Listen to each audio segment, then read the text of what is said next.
કરસનપુરામાં આવું મનુજી એટલે એવું લાગે કે મારા ઘરે આવ્યો છું. આપણા બનાસકાંઠાના બેન અને સાંસદ સભ્ય આપણા જ્ઞાનીબેન, આપણા પૂર્વ ધારાસભ્ય ભાઈ શ્રી ભરતજી, મારા પિતા શ્રી ખોડાજી, જિલ્લા પંચાયતના પૂર્વ કારોબારી અધ્યક્ષ આપણા આગેવાન મનુજી ઠાકોર, બાજુમાં જ અમારા આગેવાન ધરમસિંહભાઈ, ભાઈ રમેશભાઈ અમારા ભેલાથી, ડીકે ઠાકોર, અમારા સામે ઊભા છે સકરાજી, અમારા વિષ્ણુભાઈ, અહીંયા ઉપસ્થિત તમામ આગેવાનો, ઉપસ્થિત ગામના વડીલો, યુવાન દોસ્તો, માતાઓ અને બહેનો. કરસનપુરા ગામ હમણાં જ્ઞાનીબેનને વાત કરતો આમ કે અમારા ત્યાં તેજી આવી, જમીનોની તેજીમાં પહેલા જ ખાલી થઈ ગયા. આમ તો રાહત ના જોઈ. સમાજ અને સમાજની વાત લઈને દરેક જગ્યાએ જતા હોઈએ છીએ, પણ આ કરસનપુરા જ્યાં ઠાકોરોની વસ્તી, જ્યાં રબારીની વસ્તી, જ્યાં પંચાલ પ્રજાપતિ ને દલિત ભાઈઓની વસ્તી, કરસનપુરાના એક એક ફળિયાને જાણું છું. કરસનપુરાને આ ગામને અભિનંદન એટલા જ આપવા પડે. મેં બેનને મેં એવું કહ્યું કે ગામની એકતાને વંદન છે. આ ગામ આખું એવી એકતા છે કે આ ગામની એકતા વર્ષોથી જોતો આવ્યો છું. એ સામાજિક હોય કે રાજકીય હોય, રાજકીય રીતે પણ જ્યાં પડે ત્યાં એક તરફી પડે, 80-90% એક તરફી હોય. આ ગામની એકતા છે અને ગામની આવી ને આવી એકતા ટકાઈ રાખજો. સરપંચની ચૂંટણીમાં પાછા અમારા ગોવાભાઈ ને બધા હતા, પાછા સરપંચની ચૂંટણીમાં ભુવાજી, એટલે આ ગામ બિનહરીફ રાખે છે. એટલે આ ગામમાં મુખ્ય ઠાકોર ને રબારી સીધા રહે ને તો બીજા બધા સમાજો સીધા જ છે. એટલે આપણા મોટા સમાજ, જે મોટા જથ્થામાં જે સમાજ હોય, એ સમાજની જવાબદારી છે કે ગામમાં બીજા નાના સમાજોને સાચવવા પડે. ગામની એકતા ટકાઈ રાખવાની જવાબદારી આપણા ઉપર છે. માં શક્તિમાનો માંડવો છે એટલે વધારે કઈ સલાહ વધારે નહીં આપું, પણ આજુબાજુના ગામોએ એમે બધા જ ગામો આવી ગયા. આ બાજુ માનપુરા છે, આ બાજુ વાસણા છે, આ બાજુ એંદલા છે અને આ બાજુ રીબડી છે. આ ચારે ગામે કરસનપુરાની એકતાની શીખવી જોઈએ. કરસનપુરાની એકતા અને કરસનપુરાના ભાઈચારો આને વંદન છે. પણ માના માંડવે આવ્યો છું, ભુવાજી ઢૂંઢશે, ભુવાજી એવું કહેશે કે ખમા ખમાન ખમાન, તમારું બહુ ભલું થશે ને તમારી પીડા દૂર થશે. આ બધી વાતો કરશે ભુવાજી અને આપણે ખુશે થઈશું. બીજા દાડે એવું કહેશું કે માતાએ કહી દીધું. હો, માતાએ તો વર્ષો પહેલા કહી દીધું કે આ દારૂમાંથી બહાર નીકળો. વર્ષો પહેલા કીધું કે આ કુરિવાજો અને અંધશ્રદ્ધામાંથી બહાર નીકળો. માતાના આશીર્વાદ તો જ ફળશે. જો વ્યસનો નહીં કરો. આપણે બધા તો વ્યસનોમાં ડૂબેલા રહેવું છે, અંધશ્રદ્ધા કુરિવાજોમાં રહેવું છે અને પછી માતા ઉપર દોષ નાખીએ આપણે કે નડે છે. માં કોઈ દાડો ના નડે. હું અહીં બેઠેલા ને કહું, માં કોઈ દિવસ ના નડે. તમે ઈચ્છતા હો કે માં ભગવતીના આશીર્વાદ આપણા ઉપર ઉતરે, તમે ઈચ્છતા હો કે આપણા બાળકો, આપણું કુટુંબ, કબીલો, આપણો પરિવાર એ સુખી થાય, તો વ્યસનોમાંથી બહાર નીકળો. આ કરસનપુરા વાળાને કહું છું. અને આ કરસનપુરાનું લાઈ ચાલે છે, એ લાઈ ચાલે છે એટલે બધા સાંભળતા હશે. દારૂમાંથી બહાર નીકળો. હું તો મારી નજીકનો હોય કે દૂરનો હોય, જ્યારે મળે ને ત્યારે એક જ વાત કરું કે બીજું કંઈક કરો ના કરો, પણ દારૂ ના પીશો. દારૂનું પીવો ને તો તમારું અડધું સુખ તો ત્યાં આવશે. બાળકોને ભણાવો, અંધશ્રદ્ધામાંથી બહાર નીકળો. હમણાં બનાસકાંઠા, પાટણ, એ બધે જે બંધારણ બન્યું, એ બંધારણનો મતલબ શું છે કે સમાજમાં રહેલા એ તમામ લોકો એક રિવાજ હેઠળ આવે. એ ઊંચ નીચના ભેદભાવ, અમીર ગરીબના ભેદભાવ, કોઈ લાંબા જોડે ટૂંકો જાય, મરે નહીં માદો થાય, એ પદ્ધતિમાંથી બહાર નીકળવા માટે એક બંધારણ બન્યું. ઘણીવાર કરોડપતિ પૈસાવાળો તો ઢોલ નગારા ધુમાડે બંધ કરે, 10 દિવસ 50 લાખ કરોડ રૂપિયા વાપરી નાખે. પણ જેની જોડે ના હોય એના બાળકોને લાલસા તો થાય ને, એના મા બાપને એવું તો થાય ને કે ચલો એવું નહીં તો આપણે પણ એનાથી અડધું આપણે કંઈક કરીએ. પૈસા હોય ને પૈસાવાળા કરે તો ચલો શોભે, પણ પૈસા ના હોય અને જમીન જાગીરી વેચી અને આપણે દેવાદાર બની અને ખોટા ખર્ચાને લગ્નો કરીએ તો એ ના ચાલે. અને એમાં અનેક લોકો બરબાદ થતા હતા, અનેક લોકો દેવાદાર થતા હતા, સમાજમાં અનબેલેન્સ આવતું હતું, અમીર ગરીબનો ભેદ આવતો હતો. એના કારણે હજારો આગેવાનો ભેગા થયા, એની અનેક મિટિંગો થઈ, નક્કી એવું કર્યું કે ભાઈ આ સમાજને એક બંધારણ નીચે, એક રિવાજ નીચે લાવવો છે. તમારે શીખવા જેવું છે, આહિર સમાજમાં 13ના દિવસે લગ્ન થાય રાત્રે, એક જ દિવસે વણ જોયું મુહૂર્ત.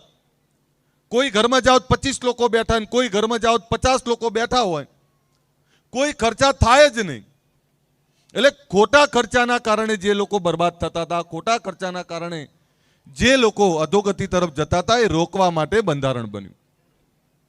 એટલે આજે કરસનપુરામાં એ જ કહેવા આવ્યો છું કે ખોટા દેખાડામાંથી બહાર નીકળો, ખોટા ખર્ચામાંથી બહાર નીકળો. આપણે બધા કેટલા બધા લગ્ન માટે જમીન વેચી હાથ ઊંચો કરો, કોઈ નહીં કરે. પણ મને ખબર છે 80% લોકોએ તો જુગાર.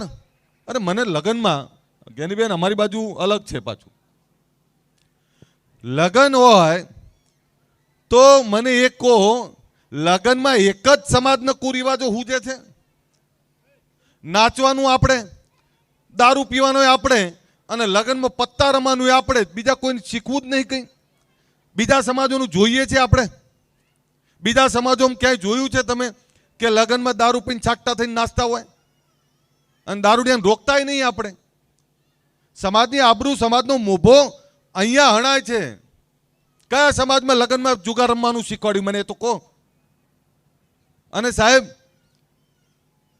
માફ કરજો, તમને બધાને કદાચ ખોટું લાગે, અહીંયા જે જવાનિયાઓ જેની ચર્ચા કરીએ છીએ આપણે, આ તો 5 લાખનો પત્તા રમે અને 10 લાખનો પત્તા રમે અને આઠમ આવશે એટલે બંડલો લઈને નીકળશે. એ જે લોકોની ચર્ચા કરી તમે, હું તો અહીં ઓળખું છું, અહીંનો જ છું, જે લોકોની ચર્ચા કરી એની જોડે પાણીયું નહીં બચ્યું, વીઘોય નહીં બચ્યો. એવા લોકોની ચર્ચા ના કરાય, એમને જોઈને દૂર રહેવાય. એમનો પડછાયો પડે ને તો આપણા 2 છોકરા બગડશે. આ તમને બધાને લાગે હું તો અહીં ઓળખું જ છું ને બધાને. પત્તા રમીને કયો કરોડપતિ થયો મને એ તો કહો.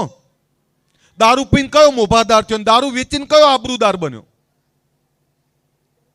કઈ ખબર જ નહીં પડતી ને કયો વટ મારવો છે કે દીકરા દીકરીને ડોક્ટર એન્જિનિયર બનાવ્યા તમે, કોઈ ફેક્ટરીના માલિક બન્યા છો? આ ગુજરાતમાં એક એવો ઠાકોર મન નહીં મળ્યો જેને વીઘા વેચીને ફેક્ટરી નાખી હોય. આ તો બાપ દાદાનો ઉપકાર માનો કે આ બાપ દાદા જમીન મૂકીને ગયા છે. જમીન ના મૂક્યો તો છે શું આપણી જોડે? સમય હતો તાર ભણ્યા નહીં, સમય હતો તાર ભણ્યા નહીં, સમય હતો તાર ધંધોય ના કર્યો, અને પછી વટ મારવો છે. ખોટા દેખાડામાંથી બહાર નીકળો ભાઈ. અને પૈસા વાળા તો છે ને કોઈ દેખાડા, અને મને તો એ ખબર નહીં આપણો દેખાડો જોવે કોણ? કોણ જોવે મને એ તો સમજાવો. કોઈને કઈ પડી નહીં. દુનિયા હેલિકોપ્ટર અને વિમાનો લાવતી થઈ ગઈ. આપણે બાઇકનો દેખાડો કરીએ ને ગાડીનો દેખાડો કરીએ છીએ. દેખાડો ધંધો કરીને નહીં કરતા, ધંધો કરીને કરો ને તો ગમશે. વીઘો વેચે ને આમ જુઓ ને ગાડી એટલે કે વેચાણું લાગે કે આ વીઘો વેચ્યો એક થોડો. અરે શું વેચ્યો? અમારે ત્યાં ત્રાગડમાં એક ઠાકોરની જમીન વેચાણી. મનુજી હા હકીકત વાત કરું બેન, અત્યારે એટલે બોલું છું કે કેટલું બોલ બોલ કરીએ, દુખાય છે આપણને. આ અમે બધા કોના માટે બોલીએ? તમારા માટે બોલીએ છીએ. ખોટું લાગે જ લાગે. અને આગેવાન તો કડવો જ હોય ભાઈ. આગેવાન કે તમને આ તમારી પીડામાં, તમારી તકલીફમાં, અને તમારા અડધી રાતે કોઈ એવું ન ધારેલું દુઃખ આવી જાય તો 56ની છાતી રાખીને તમારી વચ્ચે ઉભા રહીએ છીએ. તમને સાચું કેમ ના કહીએ? કેવું તો પડે ને. અહીં નામ દઉં ને તો 25 જણાના નામ દઉં, બધાને ખોટું લાગશે. મારી જોડે ના જ છે બધા. 15-20 વર્ષથી એકને એક વાત કરતો કરતો આવું છું. નવલસિંહને વિનંતી કરું કે 1 વર્ષથી બંધ થયા આપણે. હા બધાને ભલે આખી જિંદગી મેં જોયો છે. બહુ જ ઈમાનદાર.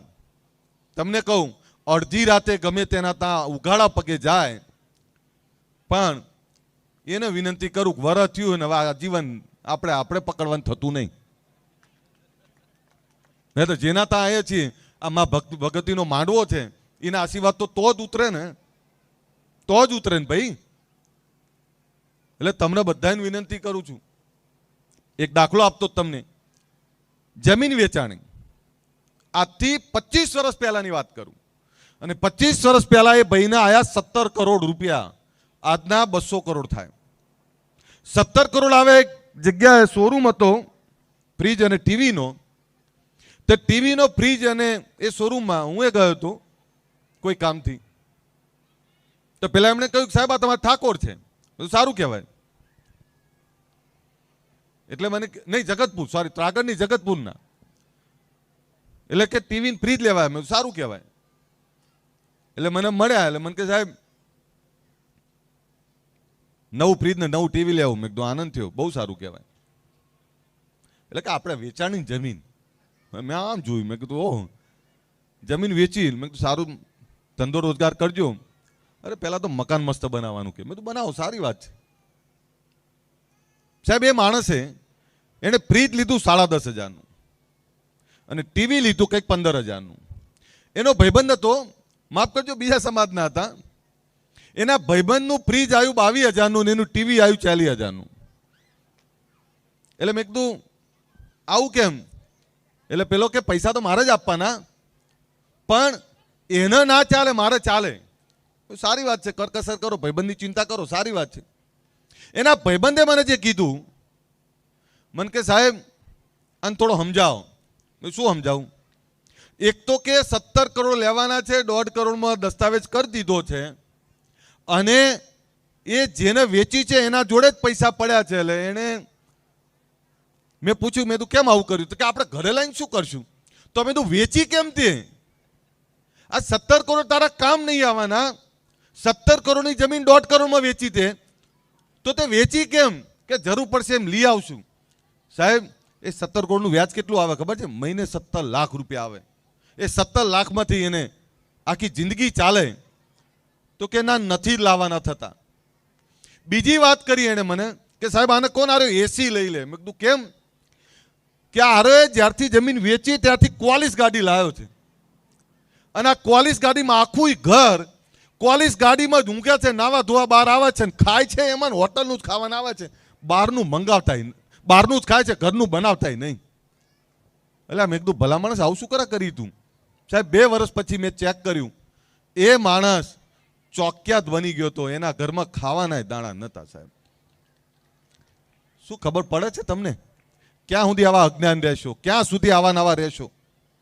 એટલે મારી વિનંતી છે કે આપણા બાળકોને ભણાવો, પૈસાની બચત કરો, પૈસાનું મેનેજમેન્ટ કરો, અને આ વ્યસનોમાંથી બહાર નીકળો. અને બીજાની ખામીઓ અહીંયા ટ્રમ્પની કે દુનિયાની ચિંતા કરવાની જરૂર નહીં. આપણે આપણા ઘરની ચિંતા કરો, આપણા ગામની ચિંતા કરો, ને ગામની એકતા ને ગામનો ભાઈચારો ટકાઈ રાખો. માં ભગવતી આ શક્તિને પ્રાર્થના કરું કે નવલસિંહની સાથે એમના આખા ગામને સુખી કરે, આખા ગામનો ભાઈચારો ટકાઈ રાખે, આખા ગામને સમૃદ્ધ કરે. મારી તો 2-3 બાબતો હતી, કદાચ તમને બધાને નહીં ગમ્યું હોય, પણ ફરીથી તોય કહું કે બધા એક રહેજો, એક રહીને ગામની આવીને આવી એકતા ટકાઈ રાખજો. સરપંચ જેને બનાવે બનાવજો, પણ બિનહરીફ સરપંચ જ કરજો. બિનહરીફ સરપંચ ગામનું ભલું કરશે. નહીતર શું થાય? પેલા વોટ આપ્યા ના આપ્યા એમાં જિંદગી જતી રહેવાની. ફરીથી તમારો બધાનો આભાર. કરસનપુરા ગામ અને કરસનપુરા ગામને માં ભગવતી ખૂબ સુખી કરે.